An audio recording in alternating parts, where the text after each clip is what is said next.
It's the 72nd Annual National Association of Farm Broadcasting Convention. I'm Brian Winnikins on Real Country 1430 WRDN, also our website at realcountry1430.com. Thank you to the Animal Wellness Center of Buffalo Valley, Annabis Silo, BASF, and Growth Energy for sponsoring our broadcast. Also, the National Rural Electric Cooperative Association. They're the ones doing the videos for our website at realcountry1430.com. I'm with Nancy Kavazanjian. We all know Nancy, and she is the chairwoman of the U.S. Farmers and Ranchers Alliance. And Nancy, well, thank you for joining us today. For USRF, it's been a busy year, and it's really going to be a even busier year, continuing to educate consumers about antibiotics and cage-free and all these other things. Kind of a challenge, isn't it? It is always a challenge, but what an important thing for us to do. And we're so excited that now we are working to get our farmland film into every high school in America. Is that something that really needs to be done, to get that film and really continuing to reach out to these consumers? Because when you talk with the marketing folks of these big fast food companies, they say, we sell hamburgers, and if square hamburgers are what the consumers want, square hamburgers are what we are going to sell. So is that really the goal, to get to those consumers? Well, of course, we have to consider the consumer and all that. But, you know, it's interesting, one of our interactive lesson plans that we have with Farmland Film covers exactly that topic, the influence of marketing on agriculture. But we as farmers and ranchers need to tell today's non-farming public what's going on our farms and ranches, how we're using technology to make us better and more sustainable as farmers and ranchers. Talking with Nancy Kavazanjian. She is the chairwoman for U.S. Farmers and Ranchers Alliance.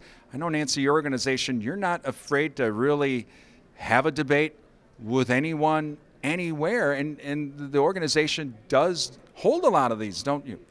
That's how we started. We felt there needed to be a dialogue. We can't just lecture. We need to have that dialogue. What is it you want to know as a consumer? We can tell you those things. So that is why we dialogue rather than lecture. And it's actually probably paid some dividends because, again, we do have to respect what consumers might be feeling, even if their beliefs are they're wrong because of a slick marketing program. We need to stand up for the truth and tell them the truth about what's going on. We saw that with the recent whole thing over red meat and bacon and hot dogs, that we need to stand up and say, no, it's not as bad as smoking. So you'll see us doing more of that as we go along. I know one of the big things, and I've talked with some of the dairy folks, it's amazing how for so many years USDA said, oh, whole milk is bad. My grandma and grandpa always said whole milk is good and 2% is bad. And all of a sudden, USDA is like, I think whole milk's not as bad as we thought. And you know, that's right. Milk is good for us. We know it's a good food. Now we need to make sure the guidelines also reflect the fact that whole milk is just as good, maybe better than skim and some of these low-calorie things. Let's talk about the antibiotic issue in meat. I think a lot of consumers, they just don't understand there's no antibiotics in meat that they buy at the store. Our meat is constantly tested. Our meat, our milk, everything. We have the safest, most nutritious, most affordable food supply in the world. And we need to make sure consumers know that. Our research at USFRA shows that consumers consider that table stakes, but they're also concerned about the long-term health benefits. And we need to communicate as farmers and ranchers, keep our voices in the public and tell them how we're working to make it safer and more nutritious. As all of these new marketing gimmicks show up, because it seems like there's something new every, cage-free eggs or antibiotic, dairy as RSBT-free. How do you keep up with all of these? Because someone's thinking of something right now, I'm sure. Let's see, RSBT cage-free cheese or something along those lines.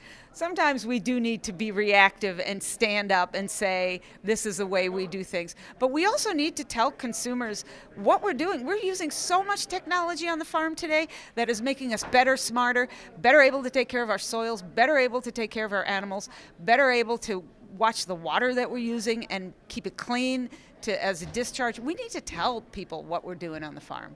Nancy, as always, thanks for joining us. Thank you. Nancy Kavazanjian, she is chairwoman of the U.S. Farmers and Ranchers Alliance from the 72nd Annual NAFB Convention in Kansas City. I'm Brian Winnikins.